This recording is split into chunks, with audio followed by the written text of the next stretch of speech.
Hey guys. Hey guys.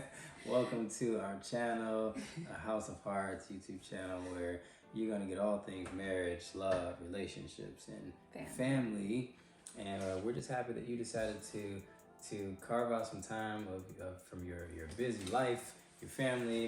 Maybe you're on your lunch break right now. I don't know, but you carved out some time to be able to spend some time with us. We really appreciate it. So maybe you're watching this with your spouse, which is great, right? Yeah, that'd be good. That'd be awesome. So we have another heart to heart. So this is a topic that it's a big topic. So the topic is why your marriage isn't working. It's deep, right? Very deep. Why your marriage or why your relationship isn't working. And so we have a couple things, and I mean we were kind of just going through the list. And this may be this definitely will be at least a 2-part video. So we'll do a part 2, and then maybe I think it's 3-part. Part 3. Yeah. Because there's so many different things we can talk about. Yes. Right. So much good stuff. Gonna jump into number 1. Yeah. So number 1 is people give up too easy. Why do people run away from the conflict or the situation, right? And I think that's where your marriages really have that challenge, and we can only speak from experiences. Like we said, our channel is going to be all about our experiences and what we did. And that's personally something that I did early on in our relationship. Even before marriage, I ran away, right? When we got into it or had an argument or had differences and bumped heads, I was like, you know what? I'm leaving, right? And going back to my mom's. And so even to the point at one time, I think it was the last time that I did it, and we were actually married, and my mom goes, you're married now, so you go figure that out with your husband, which was the best thing I think my mom could have did for us in that situation, because it taught me, like, okay, we need to talk it out. I can't sleep on that, or I can't just be frustrated. And that's the worst thing to do, is to go to bed angry, go to bed frustrated, and not talk about a situation or a disagreement or anything like that. Yeah. People don't want to work through it. Right. They experience one little bump in the road, and then they want to dip out. They want to run away, or they want to just not deal with it. They want to sweep it up under the rug. And then what happens if you keep sweeping dust up under the rug? It piles up, and it gets bigger and bigger and bigger and bigger. And it's dangerous. You have to deal with your stuff. You have to talk it through. That's one of the best ways to grow in your relationship. Absolutely. Right? You get into it. So if you're going through it, you're arguing, you're bumping heads. Listen, it all depends on how you look at it. It's probably a good thing, and it's probably exactly what you need, because that's how you know that you're growing. Yeah. Right? You got it's 2 different worlds. You're coming together, and but that's how you get better. You get stronger in your relationship.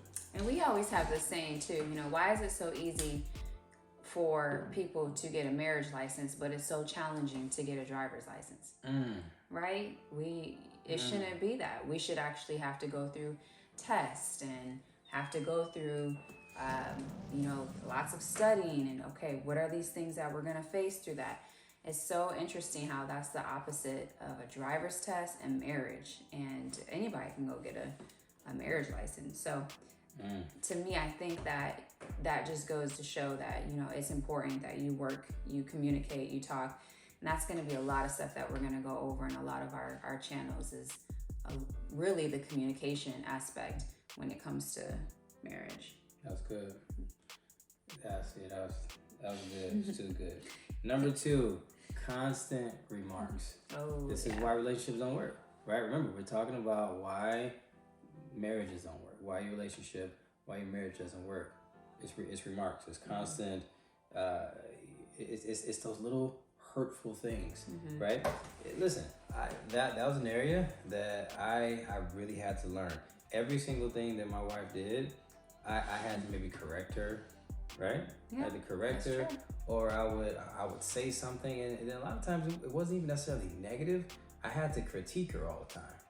And so what would happen is, every time I critique, her self-image is lower and lower and lower. Her confidence gets lower. Then the worst thing is, every time I would make some type of remark or something like that, or try to correct her or something like that, then she would be kind of self-conscious around me.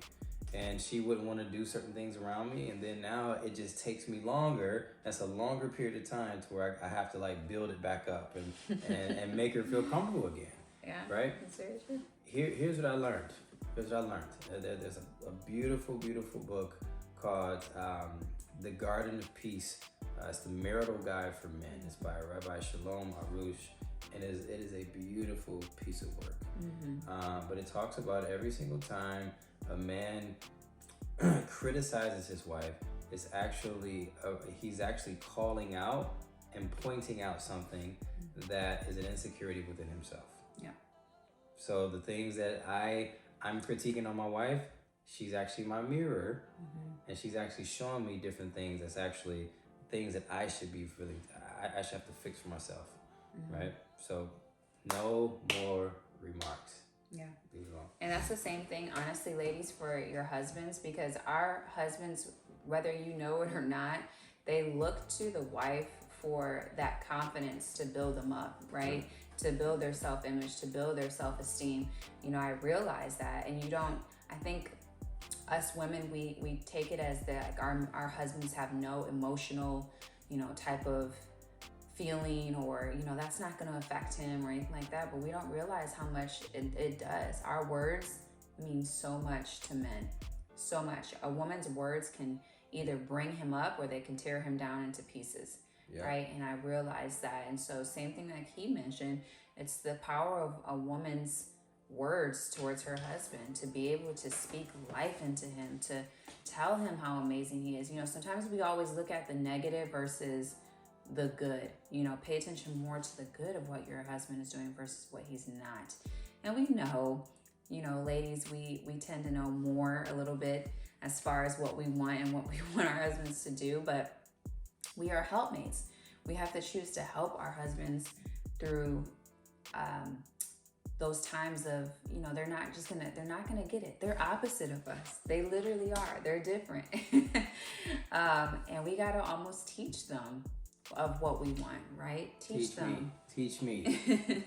Teach me. So those remarks those are no's. You gotta teach me. I need to learn. I don't know where I will be without my wife. Like I think about it'll be a hot mess. That's a different topic. Number 3. Selfishness. Just stop being selfish. Stop being selfish. Like I think in relationships, it's a lot of times it's about let me get this for me first. Let me you know what I mean? Like let me take care of my needs first. Let me make sure, or let me do this so I can get this. You know what I mean? Like it's a doing so I can get type of thing. And I think that's selfish, right? I believe love is about giving, right? People need to understand it's just about giving without the expectation to receive back. Yeah, and sometimes relationships can be competing instead of completing each other, right? So wait, hold on. you just keep having bombs. Well, you're giving me the alley hoop. He's just giving it to me, right? So it is. It's the selfishness I think sometimes can come from you competing when it's like there's no need for that, right? It's just completing one another.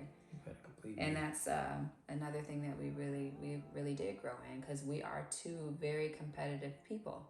Yep. From this very day, we're still very competitive, but we've learned to make that fun. Everything. We've learned to make that fun. Who can brush their teeth the fastest? Never. You can win on that one. He can win on that one. But yes, that's something that is important, is to not be so selfish. And that kind of goes right into number 3 with number 4. I'm sorry, with wanting to be a taker instead of a giver. Yeah. So I know, sometimes it's always me. I want this, I want that done. I want this wife, instead of focusing on, okay, what can I do to give? Because this is the thing, the moment that you give, you get everything back in return to 100%. you. it's amazing how that works, ladies. If you do that, you'll see what happens. And then my husband, to see him, just give, he's gonna be the happiest man because he's gonna get what he wants in return.